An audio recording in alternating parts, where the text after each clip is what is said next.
Morning, everybody. Chris Bennett here. It's Wednesday, September 28th. At the moment, the 10-year yield has just bounced off 4%. So thought I'd make a little video here because I'm not a very fast typist.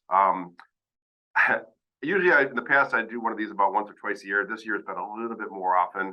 Usually, when I do one of them at the end, it kind of is designed to help you feel good.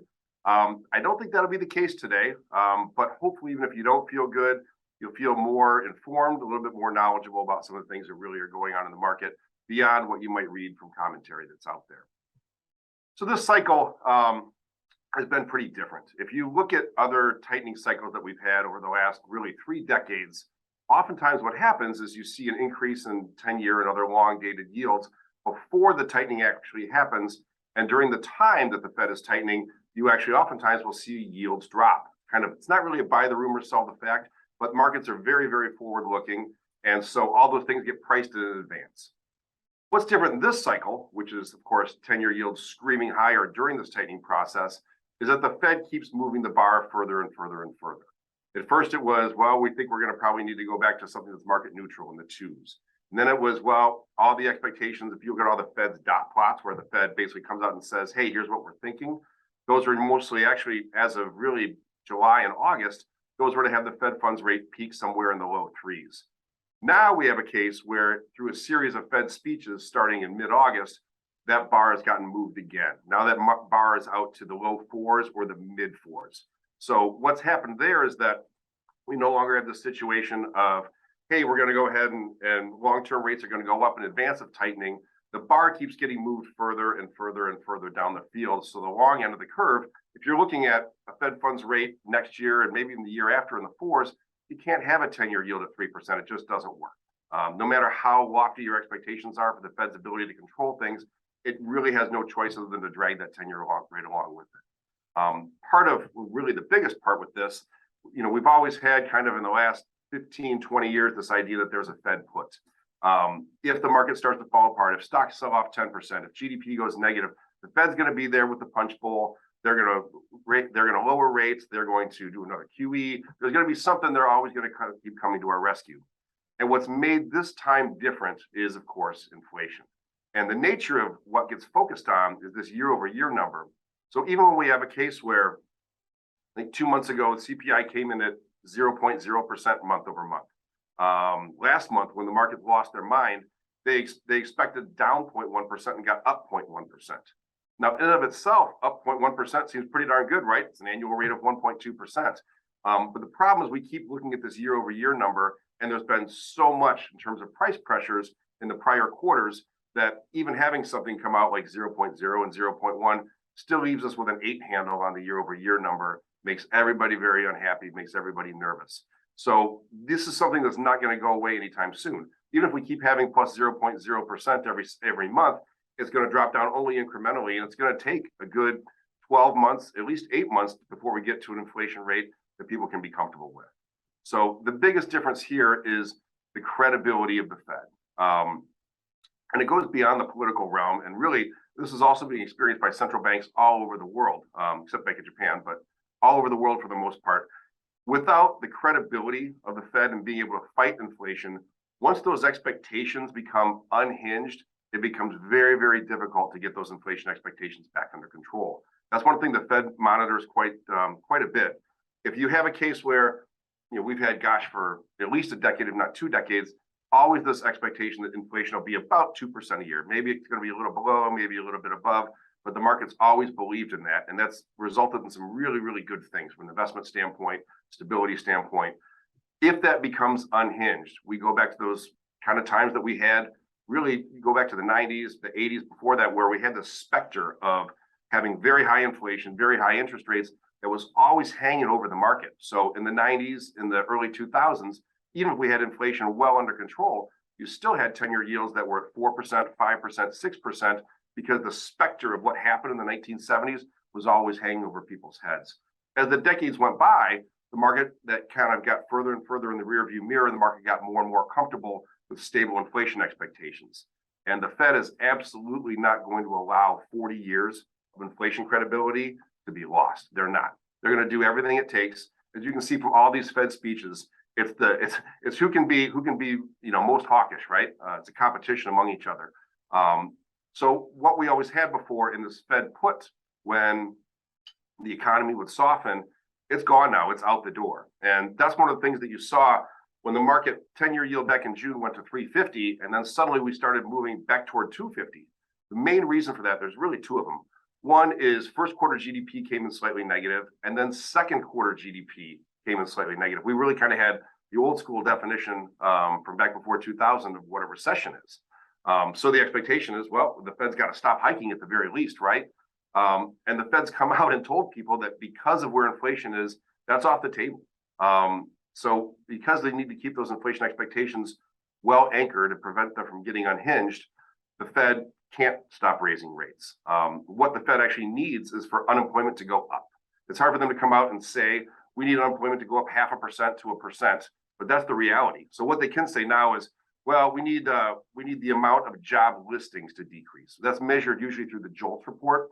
It measures how many job postings are out there and compares it to the unemployment rate. So we've got whatever, I'll make up numbers. We've got 10 million jobs being posted, and we have 5 million unemployed people. So we have a ratio of 2 to 1. We usually like to have a ratio of about 1.0 to 1.3 to 1. That's a pretty normal market. So having a ratio up at 2.0, which we've had for a lot of this year, causes, of course, tremendous labor market tightness.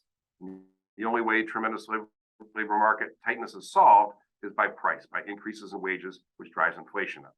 So in a period of now really less than 6 months, the Fed's talk has gone from inflation is transitory to, well, we're going to aim for a soft landing. And now we finally have America is going to feel some pain.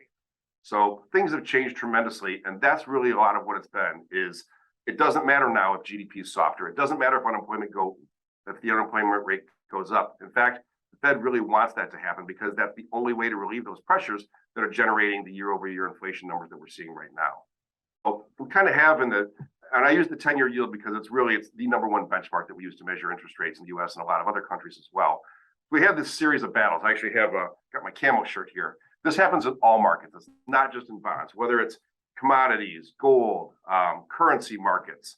Every single thing is, in the end, price is determined only through this battle every hour of every day between buyers and sellers of any given commodity, whether it's stocks, whether it's corn, whether it's oil, all these other things that feed into some of the numbers we have.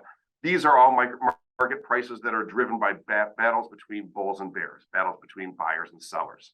So in our markets here, we have these areas where battles occur, where you've got a good mix of people who think that this is a good deal, for example, in bonds, and people who want to get rid of them. So 350 was a big battle that we had back in June.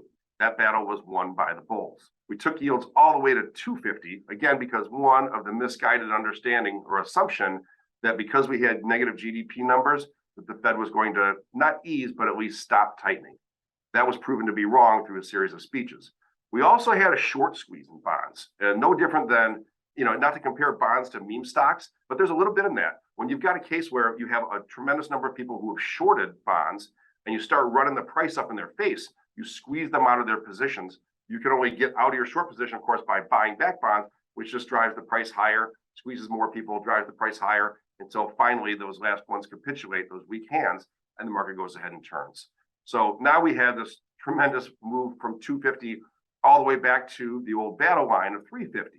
And that battle waged from September 13th to 19th. It actually didn't last very long at all. Kind of like in military battles, like my shirt, there are these areas that are natural defense lines. There are rivers, there are mountains, those kinds of things. So once 350 fell, all that the bond bulls had left was air beneath their feet. There's nothing until 4%. And why is 4% important? Because it's a round number? Frankly, yeah, because it's a round number. They're looking for something to gravitate to. So that 10-year yield with the battle lost and the bulls in swift retreat went to 4% in a span of only about a week and a half. Again, there was only air there. So now we finished the battle of 350. It was swiftly won again by the bears. Now we have the battle of 4% that's at hand. Right now, we bounced off that with what the ECB has done. What the Bank of England has done just shortly earlier this morning. There's a lot of times we have a tendency that America does, every country does, of kind of seeing things really through the lens of only their own country. We see it's, well, Biden this and Powell this and Janet Yellen did this, and plenty of mistakes were made, but plenty of mistakes have been made by lots of central banks around the world. This is really a global route. This is not a U.S. phenomenon. In fact, the U.S. has done better than most of our counterparts in this whole process. Our currency has been strengthening. A number of other currencies, the UK notably among them, the pound has gotten absolutely pummeled, actually making their problems even worse than we've got here in the States. So it's a very, very global route. And really, it's a huge unwinding of the insanity that we had from, I guess maybe you call it from 2014 or 15 until most recently, where we had 9 trillion and at times even 12 trillion of global sovereign debt meaning issued by governments with a negative yield. For 5 years, people literally, you take a 10-year note from Germany, Japan, all sorts of places, buyers of these literally agreed to receive less money 10 years from now to the tune of over $9 trillion. It was nuts. They're going to talk about this in business classes and finance classes for generations to come. This is a huge reckoning and a huge unwinding of this. And it's brutal, it's painful, it's swift. We didn't have this nearly as much in the US, but in Europe, it was all over the board.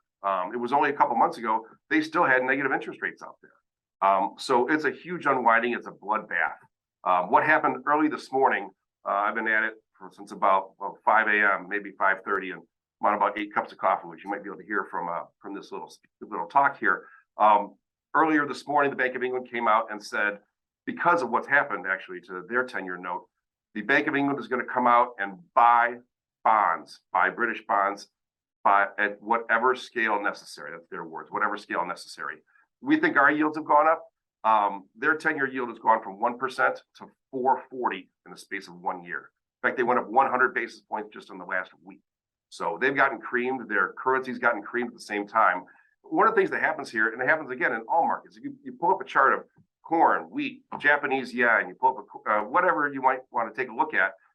Again, it's these wars between buyers and sellers, and they're not nice and calm. I mean, we like to think that, well, X happened in the market and it was because this report came out or so-and-so said this. And those are certainly big drivers, but a lot of times what you see there is just fight or flight between buyers and sellers, and these moves really get exacerbated. Who wants to buy bonds right now when every bond that you've bought for the last 6 years is underwater? No one wants to try to, as they say, catch that falling knife. So we're having a lot of those problems here. As you can all see, we're having a lot of those problems at an even greater scale in mortgage-backed securities. Japan right now is the only one whose yields haven't gotten just wrecked. They're still sitting at 0.25% on their 10-year note. A lot of that's from direct intervention from the Bank of Japan. And as a result, their currency's gotten pummeled by 20% since April. So on the mortgage-backed securities side of things,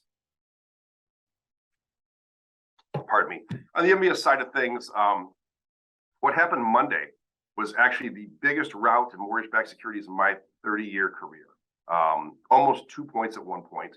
And again, it's because no one wants to catch a falling knife. Bonds are doing nothing but plummeting. The Fed's doing nothing but being hawkish. And no one wants to step in there and say, hey, this is a great yield. If we're going to deploy our capital, right now is the place to do it. That's going to happen eventually, but it's a scary, scary time. If you're a money manager, you run things for an insurance company, a pension fund, a retirement fund. Do you want to be the one that sticks your neck out there and makes a great call when probably what's going to happen is next week they look and say, you idiot, what'd you do buy bonds during a global rout? Now we lost another 1% today. So no one wants to buy anything. And it doesn't end until it ends. It doesn't end until we get a bounce like we're so far seeing today. Does that mean the bulls win the battle at 4%? Probably not, but it means the battle's going to rage. We're going to see some good price action here, which hopefully can help yield some stability, which is what mortgage-backed securities need really more than anything else. Some folks think that what's happened in mortgage-backed securities is because the government has stopped purchasing them. While certainly be helpful if the government was in there buying bonds, if the Fed was every day. In the end, if you would take a look for this whole century back to 2000, almost 75% of the time, the government wasn't buying any mortgage-backed securities at all. So the MBS market doesn't need the government to function, but it does need buyers to function. And right now, those have been in very short supply. There's an old saying that I'm sure many of you are familiar with, that the beatings will continue until morale improves. In this case, essentially, it comes down to, especially when we're talking about the Fed, The beatings will continue until inflation's subdued. Those year-over-year numbers which get focused on, they take a long time to change. Again, we have a series of month-over-month CPI numbers at 0.2 and 0.3. Those are good, those are stable, but it takes a long time for that year-over-year number to come down. And it shapes people's expectations. When those inflation expectations become de-anchored, now you see companies raising prices just because, well, prices have been going up and isn't everybody else doing it? That's one thing the Fed really has to combat. We can't have a case, Fed Governor Burns, who reigned during most of the 1970s, there was a series of times where they would hike rates, the economy would soften, they'd say the inflation would subside, and they'd lower them back down, only to 6 months later have to go and tighten again. They don't want to have a case of this kind of yo-yo move all through the 70s that the Fed had. They want to make sure they squash inflation, they squash it good. They don't want to have to come back and try to fight this animal again 24 months from now. For a special time of nice low yields and nice low inflation, it's gone. Especially in mortgage-backed securities, to get some stability, to get some premium rather, we really need to get stability. If you look through the year of 2022, when we've had lots of cases where the bond market was just not functioning all that well, wide bid-ask spreads, this is all being caused by yields going up faster than the market then can react to them. When suddenly we're writing Fannie 4.5s and 5s and 5.5s and now 6s, these are all bonds that haven't existed for years and years and years. When we talk about what might be above par today, these are things that nobody's done since at least 2011. If not really, in some cases, it's been since the year 2000 that we've been producing in any kind of scale, things like 7s and 7.5s and 8s. So it takes time for the market to get used to what this is going to be, to figure out how to model it, to figure out what it should be worth, and to get some action going there to create a good market, to create some liquidity that can then drive a little bit of the premium. We're not talking about 105s and 106s, but we're talking at least some premium that's been so hard to come by recently. So I think I kind of talked about when I led this off. This is probably not one of those that you're going to, at the end, feel good about. I do have something that I think you can feel good about. It might be a little bit of a stretch, but while this is really brutally painful, in the long term, this is in the best interest of our economy for all of us that are in the business of creating debt, of helping to finance that American dream. What the Fed is doing right now, again, it hurts a lot, but it's by far in our best interest. If you look at what the market thinks about the Fed's action and the Fed's ability to hopefully keep inflation in check going forward, look at gold. It's down 20%. The people in the gold market think that they're going to get a hold of it and we're going to be okay. In the end, what we can't have is a return of the 1970s. We have to avoid it at all costs, and it's going to hurt. As Chairman Powell said, Americans are going to feel some pain, and boy, are we feeling it, right? So that's what we have to avoid. We can't come back to the 1970s. This is all going to be in our best interest from a long-term perspective as mortgage bankers, as lenders, really as consumers as well. So congratulations on making it to the end of what's maybe the longest one I've done. Thanks for listening. Keep those seatbelts strapped on tight. Till next time.